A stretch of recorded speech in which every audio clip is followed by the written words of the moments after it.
Sega.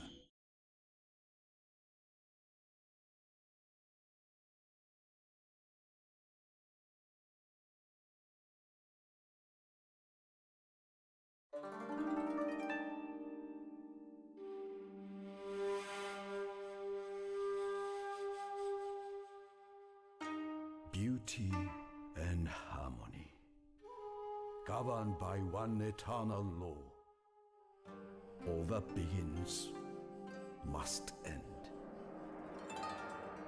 The reign of the old shogunate is over.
Good day to you. I'm Grimith, and this is Let's Get On With It Total War Shogun 2.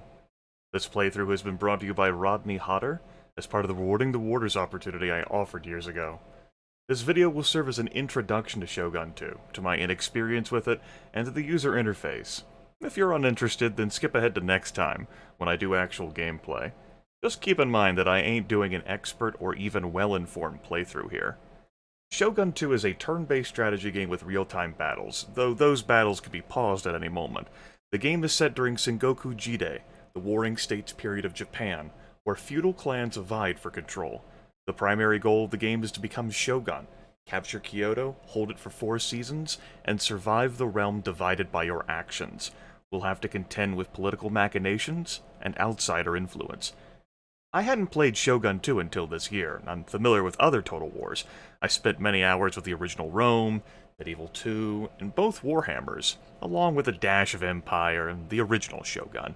Going back to an older Total War game after playing the Warhammers has been an interesting experience. There's much less reliance on generals. You can promote normal units to generals with successful battles. There ain't much in the way of garrisoned forces, meaning that if you want to protect your land, you really gotta have armies around. And agents are really powerful. Assassinations for everyone. Anyway, I'm still adjusting to how Shogun 2 plays. I haven't built all the buildings, or trained all the units, or controlled all the trade ports. I did one co-op campaign with myself as Oda, and a friend as Hojo, and after completing that, we're playing one on hard difficulty with me as Shimazu and him as Date. So I've got some handle on the mechanics. I have trouble with the battles because I'm used to newer hotkeys and unit adjusting that Shogun 2 doesn't have, or I just haven't learned the controls for. So battles take longer for me in this game, and you're gonna see me pause or slow things down, especially since I'm doing live commentary. Let's transition into who I'll be playing as. My first single-player campaign of Total War Shogun 2. Look at this glorious map here. Japan, start year 1545. Got a number of clans. We're not playing with any mods or any DLCs, so this is my selection. You're playing the folks that you saw in that opening cinematic there. The Tiger of Kai, Takeda Shinjin. History, folklore, and romanticized media, Heaven and Earth, Nobunaga's Ambition, and so forth, regard Takeda Shinjin as a military mastermind and a bureaucratic innovator. I have my doubts about living up to his legend, but we'll see what we can do. Gameplay-wise, I'm interested in his landlocked start. You can see like the core provinces required to win the game there. Kyoto's here, it's the capital. All of the clans in the game need to capture Kyoto. But then they also have like other core provinces to take as well. And we have 30 years to do this, okay? Each turn is a season. It's a long campaign, 40 provinces, and there's a domination campaign, 60 provinces.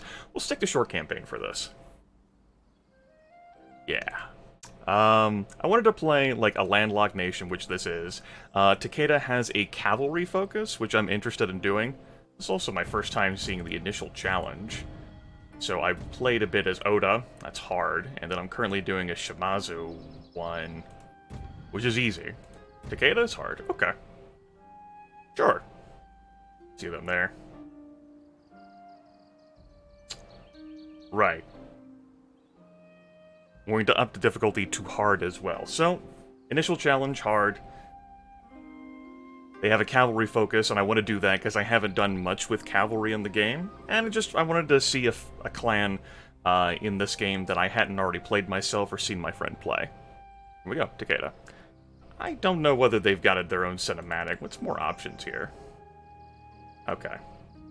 Gameplay options-wise, I'm doing this on Steam. I've got bells and whistles on. I'll probably be adjusting the game sound over the course of the series. Just due to, like, how obnoxious I think it is for the video, and I'll use viewer feedback on that as well, if you've got opinions or input. I turned the thing up higher for the opening cinematic, and I'll probably turn the sound up again higher for, what I suspect will be another cinematic, so let's see.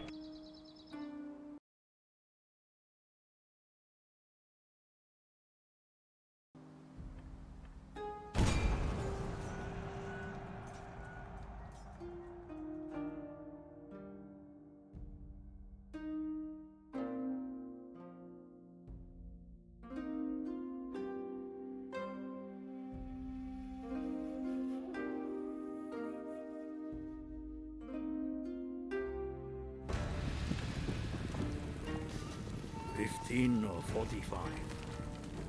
This is Sengoku Jidai, the age of the country at war.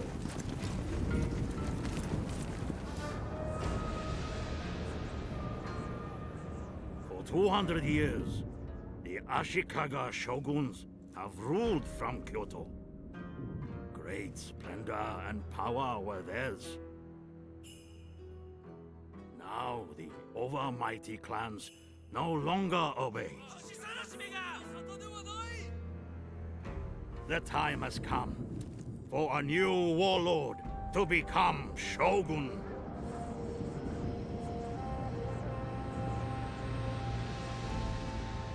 But who will be victorious?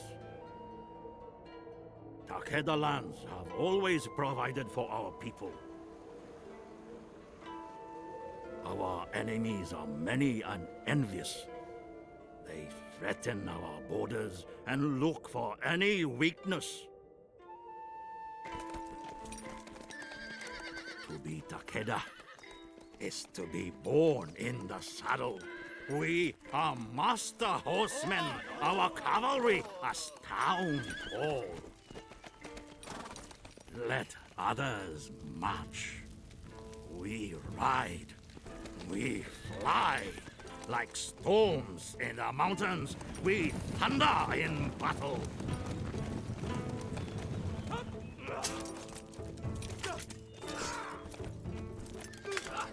Bisha Mountain, the war god, has woken. Now is the time to defeat our enemies. All will bow to the Takeda clan. We wait no longer. Destiny calls!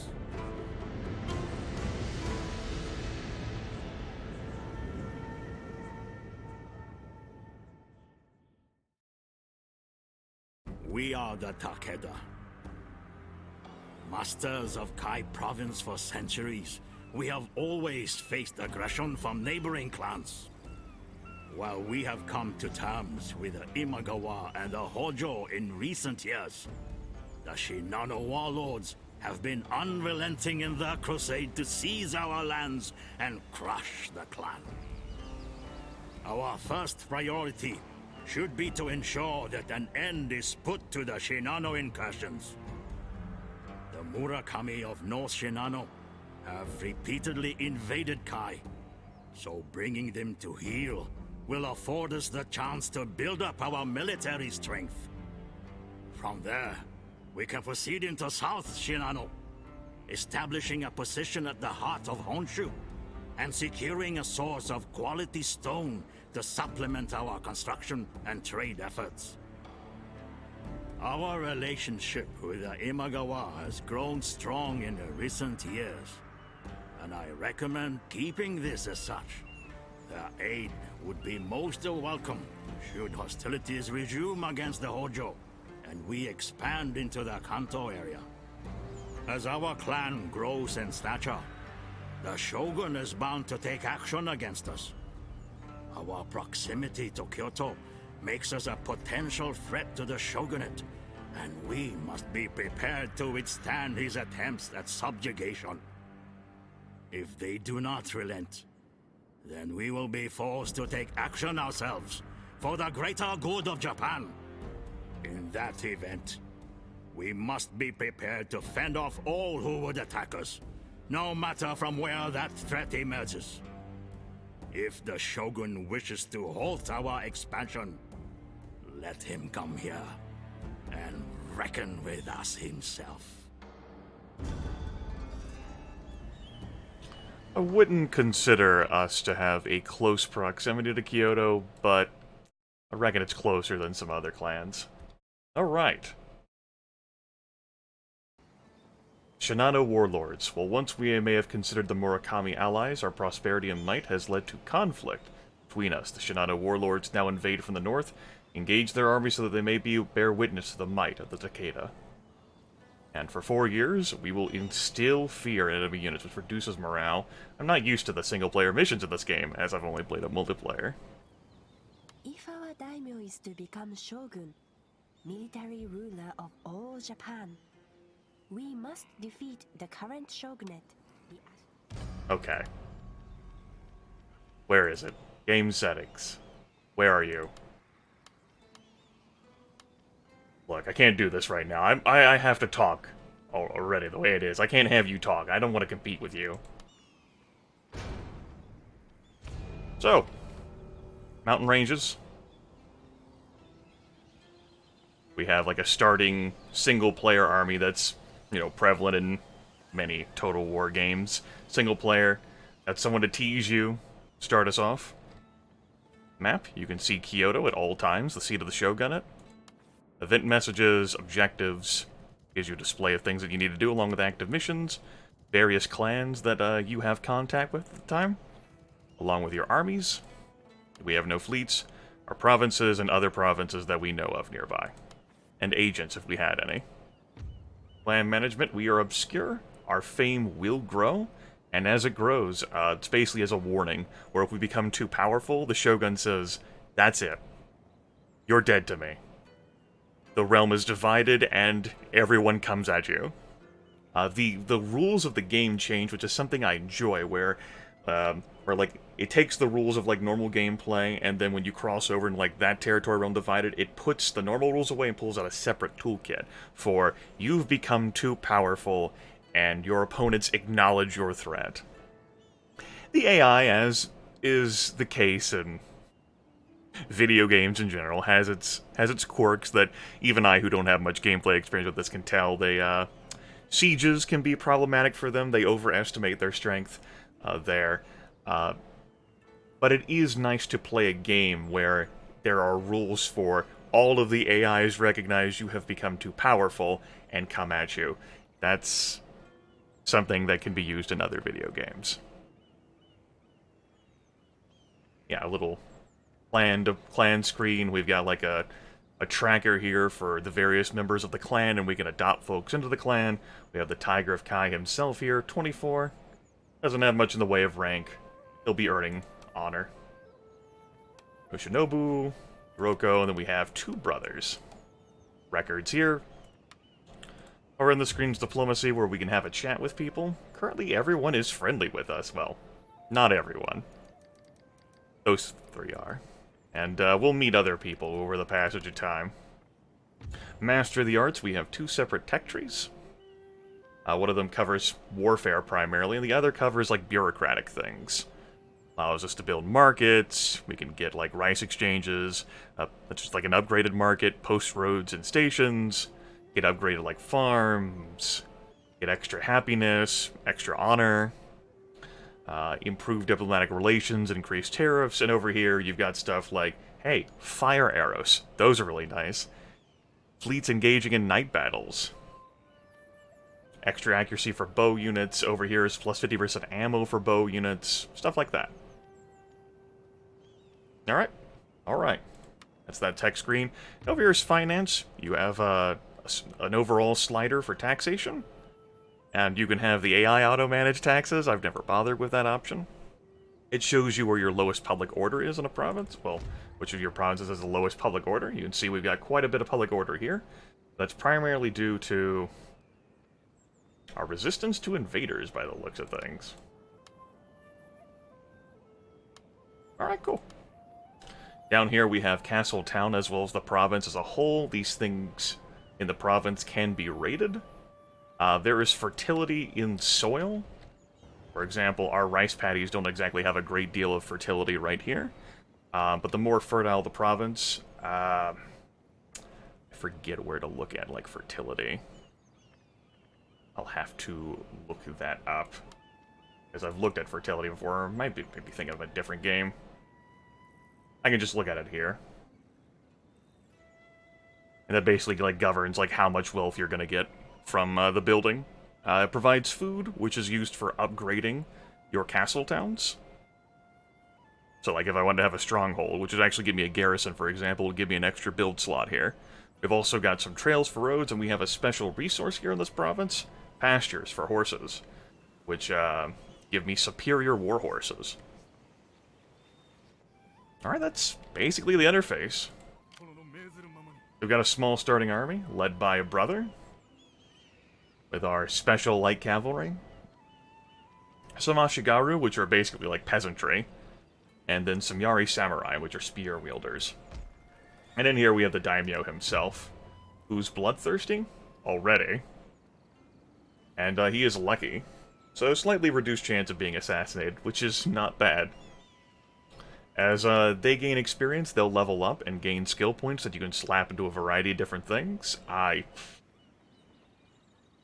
still learning through, like, where it's best to put skill points. I have a lot to learn in that regard. And then the Commissioner for Warfare over here. You can assign titles to people. They can give them, like, commissions.